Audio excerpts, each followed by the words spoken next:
Γεια σας παιδιά. Σήμερα θα σας δείξω στο Brawl Stars πώς να πάρετε λεφτά.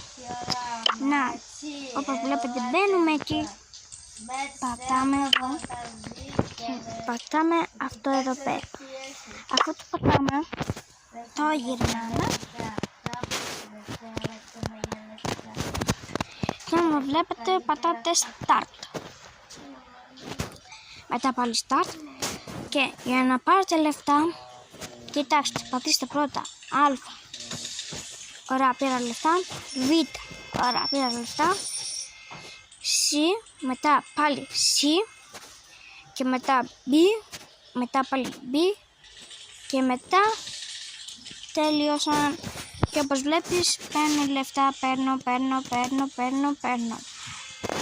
Αφού κερδίσαμε, πηγαίνω και φτάνουμε 1900. Αν χάσατε, δεν πειράζει.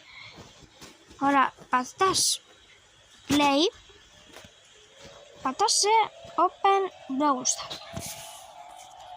Και όπως βλέπεις μπαίνεις Brawl Stars.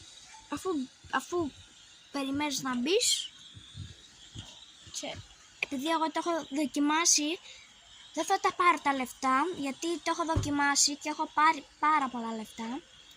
Αλλά αν χάσετε δεν πειράζει, θα τα ξαναπάρετε. Πάρετε το ίδιο 800 εγώ. Και όπως βλέπετε, This is so lame. θα σας έρθει εκεί ένα μήνυμα. Θα πατήσετε εκεί και όπως βλέπετε μετά εκεί, βλέπετε πως εκεί περιμένετε για να το δω. Και τέλος πάντων θα έρθει ένα μήνυμα, όποιος δεν με πιστεύει, κρίμα, αυτός χάνει τα λεφτά. Bye παιδιά, αυτό το βίντεο ήταν πολύ μικρούλι, αλλά δεν πειράζει.